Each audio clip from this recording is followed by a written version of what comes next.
Hello student, very good evening. I hope you are fine. Welcome to expert classes by Manju ma'am. Student, आज मैं आप लोगों के लिए MA MSc first semester home science का paper जो कि स्टार्ट की हूँ। इससे पहले आप लोगों को मैं मॉडल पेपर 2 आप लोगों का दे चुकी स्टूडेंट। पेपर जो है आप लोगों का मैं सेकंड स्टार्ट की हूँ, जिसमें लॉन्ग सेक्शन सी हम मॉडल पेपर के थ्रू आप लोगों को करा रहे हैं। तो पेपर कौन सा है स्टूडेंट, याद रखिएगा, सेकेंड पेपर है। फर्स्ट पेपर आप लोगों का जो है कंप्लीट हो गया स्टूडेंट, और इस समय वर्तमान में यानी प्रेजेंट टाइम में आप लोगों का जो है मैं सेकेंड पेपर स्टार्ट की हूँ। पेपर का नाम क्या है स्टूडेंट, तो स्टैटिक्स एंड कंप्यूटर एप्लीकेशन, जिसको हम हिंदी में क्या बोलते हैं, सांख्यिकी एवं कंप्यूटर अनुप्रयोग। सेक्शन कौन सा स्टूडेंट, याद सेक्शन कौन सा हम स्टार्ट किए स्टूडेंट, तो सेक्शन सी आप लोगों का लॉन्ग क्वेश्चन हमने स्टार्ट किया हुआ है। इससे पहले आप लोगों का जो है सेक्शन सी का जो है 2 वीडियो यानी 2 क्लास लॉन्ग क्वेश्चन का हो गया है। आज आप लोगों का जो है थर्ड क्लास है, यानी पार्ट 3 आज आप लोगों का है सेक्शन सी का। तो देखिए स्टूडेंट, ये आप लोगों का जो है एग्जामिनेशन के पॉइंट ऑफ व्यू से मोस्ट इंपॉर्टेंट है। ये क्वेश्चन आप लोगों को अधिकतर एग्जाम में जो है देखने को मिलता है और अक्सर क्या होता है, पूछा भी जाता है। तो देखिए यहाँ पर क्वेश्चन क्या है आपका स्टूडेंट, तो केंद्रीय प्रवृत्ति के माप कौन कौन से हैं तथा विभिन्न केंद्रीय प्रवृत्ति मापकों का उपयोग कब करना चाहिए। ठीक है, तो यहाँ पर क्वेश्चन आपका पूछ रहा है कि जो केंद्रीय प्रवृत्ति यानी सेंटर टेंडेंसी जो होता है वह क्या होता है और वह कितने प्रकार का होता है, और जो जितने भी प्रकार के होते हैं तो उसका हम कहाँ कहाँ प्रयोग कर सकते हैं, ये आपको क्वेश्चन में पूछ रहा है। तो आइए स्टूडेंट हम स्टार्ट करते हैं। तो देखिए इसका आंसर क्या है कि सांख्यिकी विश्लेषण का महत्वपूर्ण उपकरण सांख्यिकी माध्य या केंद्रीय प्रवृत्ति की माप है। ठीक है, सांख्यिकी विश्लेषण यानी जो हम एनालिसिस कर रहे हैं तो उसमें एक सबसे महत्वपूर्ण भाग या उपकरण कौन सा होता है, तो सांख्यिकी माध्य होता है या केंद्रीय प्रवृत्ति की माप होती है। ठीक है, फिर क्या है सांख्यिकी, एक मिनट रुक जाइए। हाँ देखिए, सांख्यिकी माध्य आंकड़ों के विभिन्न मदों की व्यक्तिगत विशेषताओं को ध्यान में रखते हुए एक ऐसी प्रवृत्ति को प्रतिपादित करता है जो आंकड़ों का सबसे अधिक प्रतिनिधित्व करती है स्टूडेंट। ठीक है, यानी सांख्यिकी क्या है, तो स्टैट्स आपका क्या है, माध्य, मध्यमान, ठीक है, बहुलांक, ये सब हम निकालते हैं ना, तो इसमें जो आंकड़े रहते हैं उसका क्या है, प्रतिनिधित्व करता है। सांख्यिकी के आधार पर ही हम गणना करते हैं। ठीक है, कोई भी मतलब कहीं भी आप देखेंगे सर्वे वगैरह में सब जगह क्या है, आपका सांख्यिकी जो है देखा जाता है। और रेशियो हम कैसे निकालते हैं, तो केंद्रीय प्रवृत्ति के माप के जरिए ही क्या करते हैं, हम रेशियो निकालते हैं स्टूडेंट। ठीक है, तो आप देखिए यहाँ पर क्या है, आगे देखते हैं। फिर क्या है सांख्यिकी में, ठीक है, सांख्यिकी में केंद्रीय प्रवृत्ति का अर्थ है किसी आवृत्ति वितरण में कौन सा आवृत्ति वितरण केंद्र के पास है। केंद्रीय प्रवृत्ति के माप द्वारा एक ऐसे प्राप्तांक का पता लगाया जाता है जो उस समूह के संपूर्ण प्राप्तांकों का प्रतिनिधित्व कर सके और समूह के प्राप्तांकों को एक ही प्राप्तांक द्वारा व्यक्त किया जा सके। ठीक है, तो यही है क्या है केंद्रीय प्रवृत्ति का माप क्या है, तो जैसे किसी आवृत्ति के वितरण में कौन सा आवृत्ति वितरण जो है केंद्र के यानी सेंटर में कौन सा जो है होता है। जैसे कि मान लीजिए ऐसे आपका केंद्रीय प्रवृत्ति आप देखेंगे इस तरह से मन किया जाता है, तो यहाँ पर क्या है, मान लीजिए यहाँ पर 2 हो गया, यहाँ पर 3 हो गया, यहाँ पर 4 हो गया, यहाँ पर 5 हो गया। ठीक है, तो आप कौन सा सेंटर में, ऊपर में मान लीजिए यहाँ पर 8 है, तो कौन सेंटर में, तो आपका 3 जो है सेंटर में होता है। ठीक है, अगर आप लोगों को ब्लैक बोर्ड पर पढ़ना है स्टूडेंट तो बता दीजिएगा, आप मैसेज करिएगा कमेंट करके। तो ये स्टेट्स वाला पोर्शन, जैसे मध्यमान कैसे निकालते हैं, ठीक है, मध्यमान आपका और मध्यांक, बहुलांक, ये सब कैसे निकालते हैं, कैसे क्या होता है, ये हम आप लोगों को व्हाइट ब्लैक बोर्ड पर करा देंगे अगर आप कमेंट करेंगे तब स्टूडेंट। ठीक है, नहीं तो ऐसे आप लोगों को पूरा हम मैथ के तरीके से बता देंगे कैसे जो है निकाला जाता है मध्यमान, मतलब मीन, मोड, मीडियम कैसे निकालते हैं, ये सब कुछ हम क्या है 22 सूत्र आप लोग को ब्लैक बोर्ड पर पढ़ा देंगे अगर आप लोग मैसेज करते हैं तब। ठीक है, आइए देखिए परिभाषा क्या होता है।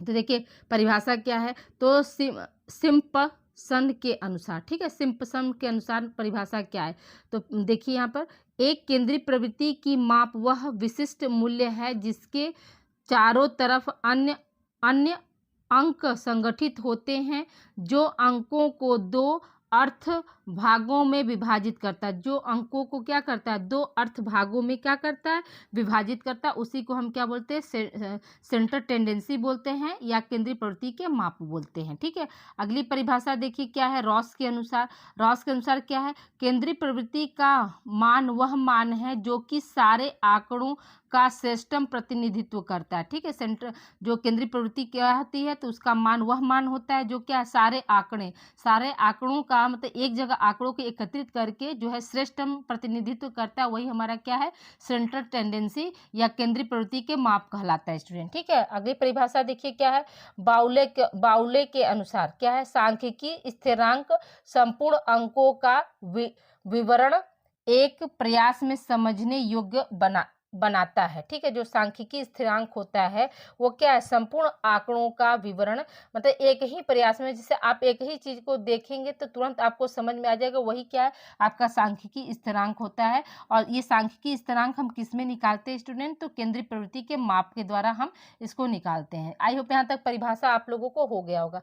अब आइए देखिए अगली परिभाषा की बात करते हैं स्टूडेंट। अगला परिभाषा क्या, देखिए स्टूडेंट हम 4 परिभाषा इसलिए आप लोगों को दे दिए हैं कि आप लोगों को कम से कम एटलीस्ट 2 परिभाषा आप लोग को जो आसान लगे, इजी लगे, उसको आप लोग अच्छे से याद कर लीजिए। क्योंकि परिभाषा पे आप लोगों का, मान लीजिए हम आपको बता रहे हैं कि लॉन्ग क्वेश्चन जो है 20 नंबर का रहता है, तो परिभाषा अगर आप लिख देते हैं तो 4 नंबर ऐसे ही आपका 4-5 नंबर जो है परिभाषा पर मिल जाएगा। बाकी सब तो आपने जो है प्रकार बताएंगे, उनके दोष, उनकी कमियां, ये सब बताएंगे, तो वो सब आपका कंप्लीट हो जाएगा।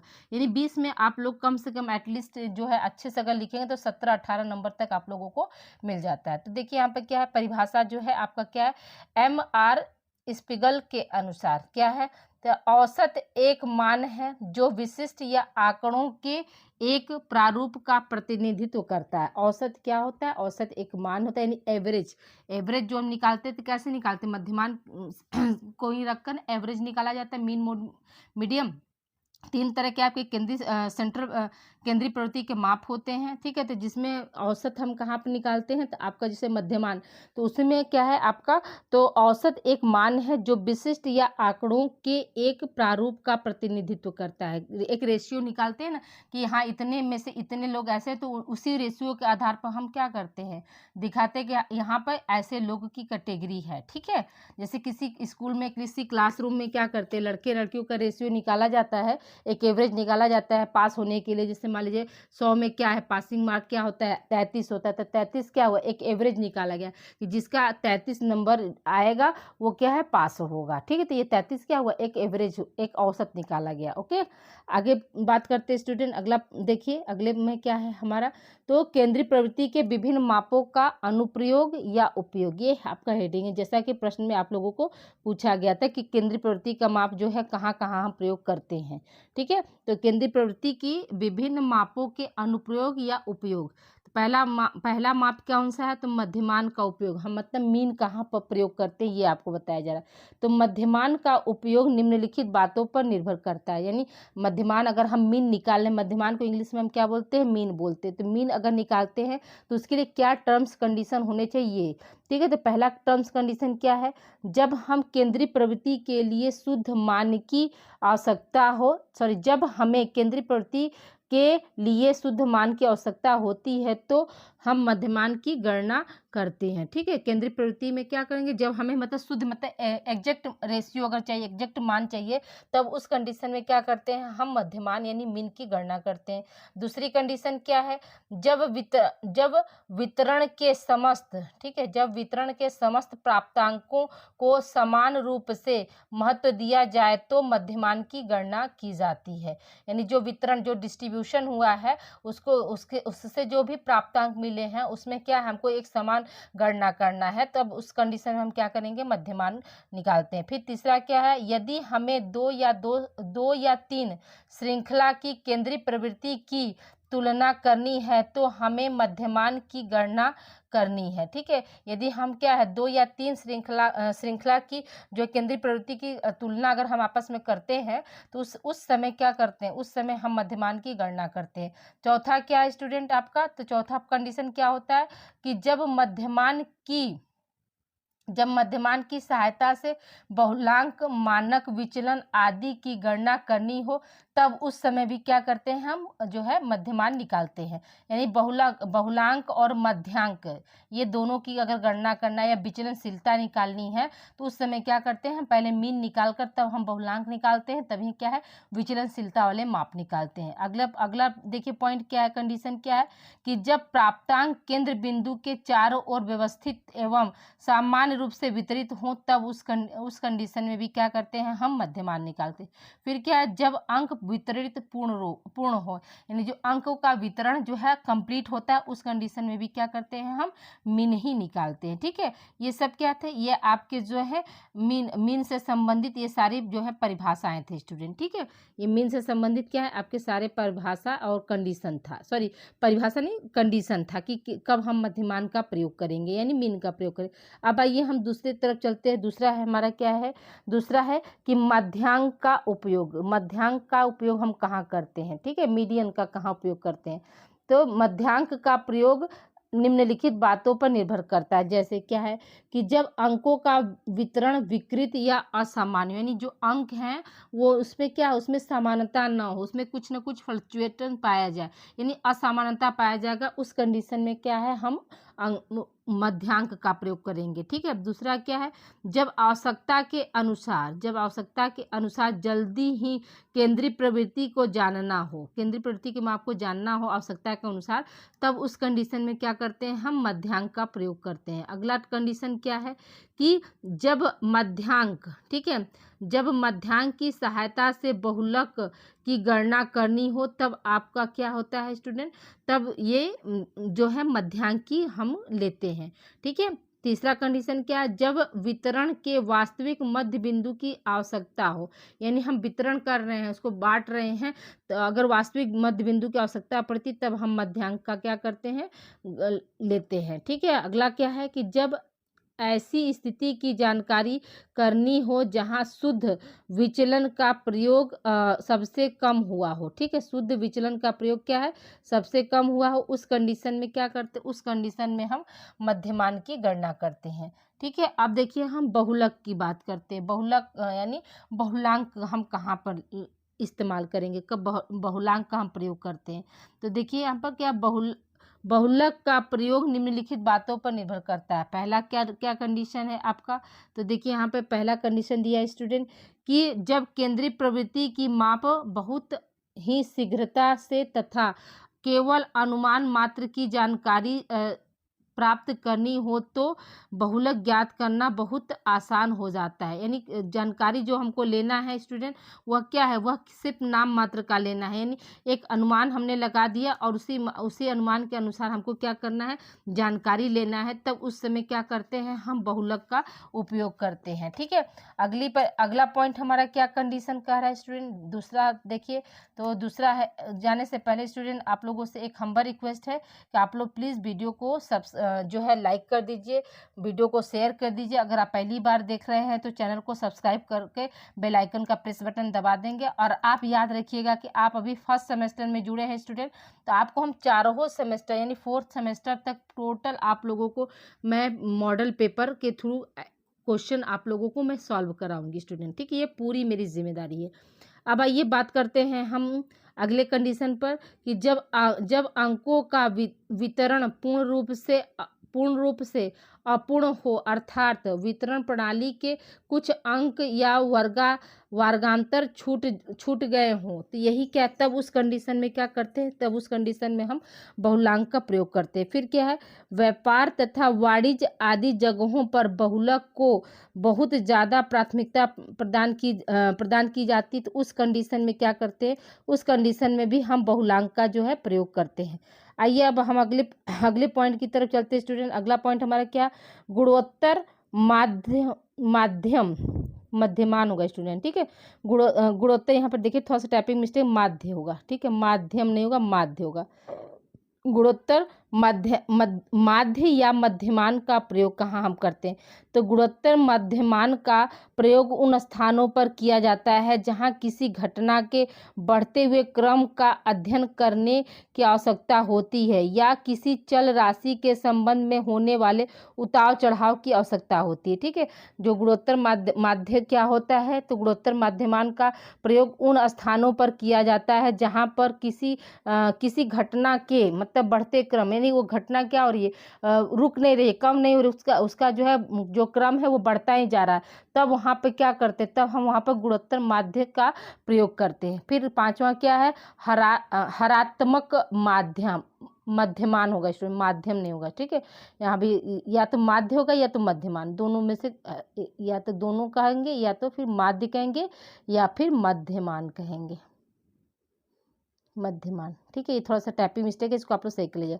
हरात्मक मध्यमान का प्रयोग उन स्थानों पर किया जाता है जहां कोई भी कार्य एक समय सीमा के अंतर्गत आता है, या हम यह कह सकते हैं कि यदि चरों का अध्ययन एक निश्चित समय सीमा के अंतर्गत आता है, वहां हरात्मक मध्यमान की गणना की जाती है। ठीक है, तो याद रखिएगा, ये आपके क्या है? हरात्मक मध्यमान। अब देखिए यहाँ पर क्या है? केंद्रीय प्रवृत्ति के माप के गुण क्या क्या होते हैं? तो ये देखिए यहाँ पर भी एक हेडिंग हमने और जोड़ दिया। आपको मान लीजिए शॉर्ट क्वेश्चन में पूछ सकता है स्टूडेंट, ये इंपॉर्टेंट है, कभी कभी आता है कि केंद्रीय प्रवृत्ति के मापों के गुण क्या क्या होते हैं। शॉर्ट में भी आएगा और लॉन्ग में तो आना ही है। ठीक है, तो देखिए यहाँ पर क्या है, क्या क्या कंडीशन होते हैं, क्या क्या क्वालिटी होती है, ये पूछ रहा था, बता रहे हैं स्टूडेंट। ठीक है, क्या है कि यह समूह के प्राप्तांकों का प्रतिनिधित्व करता है। ठीक है, दूसरा क्या है? दो या दो से अधिक समूह के कार्यों एवं गुणों की तुलना केंद्रीय प्रवृत्ति के माप द्वारा सरलता से हो जाती है। ठीक है, तीसरा पॉइंट हमारा क्या है कि यह समस्त वर्ग के गुणों को संक्षिप्त रूप से प्रदर्शित करता है। ठीक है, तो ये सब क्या, सब आपकी क्वालिटी है। चौथा हमारा पॉइंट क्या है स्टूडेंट? चौथा पॉइंट देखिए, उच्च सांख्यिकी विश्लेषण में केंद्रीय प्रवृत्ति के माप बहुत उपयोगी होते हैं। ठीक है, तो उच्च सांख्यिकी विश्लेषण में क्या है, जो है केंद्रीय प्रवृत्ति के माप जो है बहुत जो है उपयोगी होते हैं। अब देखिए यहाँ पर बात करते हैं, अभी गुण की बात तो कर लिए, अब हम क्या है हानि की भी बात कर लेते हैं, इससे क्या हानियाँ होती स्टूडेंट। ठीक है, तो देखिए केंद्रीय प्रवृत्ति के मापों के दोष क्या क्या हैं, केंद्रीय प्रवृत्ति के मापों के दोष क्या क्या होते हैं। तो पहला पॉइंट क्या, इसके द्वारा केवल, ठीक है, इसके द्वारा केवल व्यक्तित्व विशेषताओं पर ही प्रकाश डाल पड़ता है। ठीक है, यानी ये क्या है, ये सिर्फ व्यक्तित्व विशेषताओं के लिए ही, प्रकाश के लिए ही जो है होता है। फिर दूसरा क्या है आपका, सामूहिक गुणों विशेषताओं तथा उपलब्धियों पर उन अवस्थाओं में जब समूह विषम जाति है तो, ठीक है, एक मिनट, समूह क्या है, समूह विषम जाति हो, ये प्रतिनिधित्व नहीं कर पाते हैं। अगर मान लीजिए जेंडर अगर चेंज हो जाता है तब वहाँ पर क्या हो जाएगा, इनका जो है केंद्रीय प्रवृत्ति माप के जो है दोष ये पाए जाते हैं कि विषम जातियों का क्या करता, वहाँ पर वो प्रतिनिधित्व नहीं कर, यानी कि ये सिर्फ क्या है, समलिंगी, यानी एक समान, यानी जेंडर चेंज न हो, वो सम वाले पर ये जो केंद्रीय प्रवृत्ति के माप जो है काम करते हैं। अगले पॉइंट की ओर चलते हैं स्टूडेंट। अगला पॉइंट हमारा क्या है कि समूह की औसत उपलब्धि का ज्ञान इससे प्राप्त हो जाता है, परंतु सर्वोत्तम और निष्कृष्ट उपलब्धि वाले व्यक्ति का ज्ञान इस माप के द्वारा संभव नहीं है। ठीक है, यहाँ पे क्या है कि समूह के औसत, ठीक है, समूह के क्या है, औसत उपलब्धि का ज्ञान इससे प्राप्त हो जाता है, परंतु सर्वोत्तम या निष्कृष्ट उपलब्धि वाले व्यक्ति का ज्ञान क्या है, इसके द्वारा जो है हम उनके ज्ञान का जो है मतलब अनुभव या अंदाजा नहीं लगा सकते हैं। ठीक है, अब आइए हम बात करते हैं कि सांख्यिकी माध्यों या केंद्रीय प्रवृत्ति के प्रकार कौन कौन से होते हैं। तो देखिए ये स्टूडेंट आप ना, एक यहाँ पर मेरे से थोड़ा सा ऊपर नीचे हो गया है, आप क्या करिएगा, जहाँ परिभाषा लिखने के बाद तुरंत इसको प्रकार वाला आप लिखिएगा। ठीक है, ध्यान से मेरी बात सुनिएगा, जहाँ पर आपका परिभाषा खत्म हो रहा है, एक मिनट लिखिए, रुकिए हम दिखा रहे हैं परिभाषा, जहाँ पे आप लोगों का पहले परिभाषा था ना स्टूडेंट, एक हाँ देखिए, जैसे यहाँ पर केंद्रीय प्रवृत्ति माप क्या होते हैं इसको आपने बता दिया, फिर क्या ये बता दिया, फिर परिभाषा जो है आप चारों परिभाषा दे देंगे, रॉस के अनुसार, बाउले के अनुसार, एम.आर. स्पिगल के अनुसार। तो उसके बाद क्या करना, उसके बाद आप लास्ट वाले जो है प्रकार पे जाएंगे। प्रकार लिखने के बाद तब आप यहाँ तीसरी हेडिंग आप इसको डालेंगे, केंद्रीय प्रवृत्ति के विभिन्न मापों का अनुप्रयोग। ठीक है, परिभाषा के बाद तुरंत क्या करना, अर्थ बताए, अर्थ के बाद परिभाषा, परिभाषा के बाद आपको क्या करना, प्रकार बताना, प्रकार के बाद तब आप इसके प्रयोग को आप लोग बताएंगे। ठीक है, अब देखिए यहाँ पे प्रकार कितने तरह के होते हैं। तो आइए देखिए स्टूडेंट, प्रकार है आपका कि समानांतर माध्य। देखिए याद रखिएगा कि आपका माध्य जो है, माध्य और माध्य के अंतर्गत ये सब आते। समानांतर माध्य पहला हो गया, ठीक है, दूसरा आपका मध्यांक हो जाएगा, तीसरा आपका बहुलांक हो जाएगा। और ये क्या है, ये आपके मतलब ये दोनों प्रकार है। समांतर माध्य में गुणोत्तर माध्यमान और हरात्मक मध्यमान जो है आपका ये प्रकार है। अगर आपको इस तरह से नहीं समझ में आ रहा तो आप इस तरह से भी टाइप करके आप, जैसे हमने एज इट इज लिखा उस तरह से आप लिख सकते हैं कि पहला क्या है समांतर माध्य, दूसरा आपका क्या है गुणोत्तर माध्यमान, तीसरा ऑप्शन हरात्मक मध्यमान, चौथा है मध्यांक और पांचवा क्या है बहुलांक। ठीक है, तो याद रखिएगा कि इस तरह से आप ये पांचों प्रकार आप जो है नाम लिख कर बता दीजिएगा। और क्या है, अब देखिए अगली क्लास में हम आपको क्या बताएंगे स्टूडेंट, नेक्स्ट क्लास जो होगी आपका मध्यांक, बहुलांक और समांतर माध्य क्या होता है, उसका अर्थ, परिभाषा, उसके गुण और दोष, ये सब आप लोगों को एक वीडियो में हम और दे देंगे, जिससे कि आप लोगों का क्या जो है लॉन्ग क्वेश्चन का भी मतलब काम हो जाएगा और शॉर्ट क्वेश्चन का भी काम हो जाएगा स्टूडेंट। ठीक है, तो प्लीज़ आप लोग वीडियो को लाइक करना और शेयर करना ना भूलें। अगर आज पहली बार आप लोग देख रहे हैं वीडियो को तो प्लीज़ आप लोग चैनल को भी सब्सक्राइब कर दीजिएगा स्टूडेंट। और आप लोगों से एक हम्बल रिक्वेस्ट है कि आप इस वीडियो को ज़्यादा से ज़्यादा आप बच्चों को आप लोग शेयर कीजिए, बताइए। ठीक है, इस पर कौन कौन सी क्लास चलती है, तो आपके BA, ठीक है, BA, BSc, BCom, BBA, क्या इनका क्या है, इनका को करिकुलर की क्लास जो है आप लोगों का हमने इसी चैनल पर लगाया है। तो आपके जो छोटे भाई बहन हैं उनको आप ये चैनल दे दीजिए ताकि वो अपनी को करिकुलर की तैयारी जो है बेहतर कर सके, क्योंकि अगर को करिकुलर में उनका बैक लगता है स्टूडेंट तो वो ऑलरेडी उनका रिजल्ट रुक जाएगा। ओके, ठीक है, मिलते हैं हम अगली क्लास में। Thank you for watching, please अपना ध्यान रखिएगा और शादी इंजॉय करते करते आप अपनी स्टडी को जो है कंटिन्यू रखिए। ठीक है, मिलते हैं हम अगली क्लास में। Thank you for watching, take care.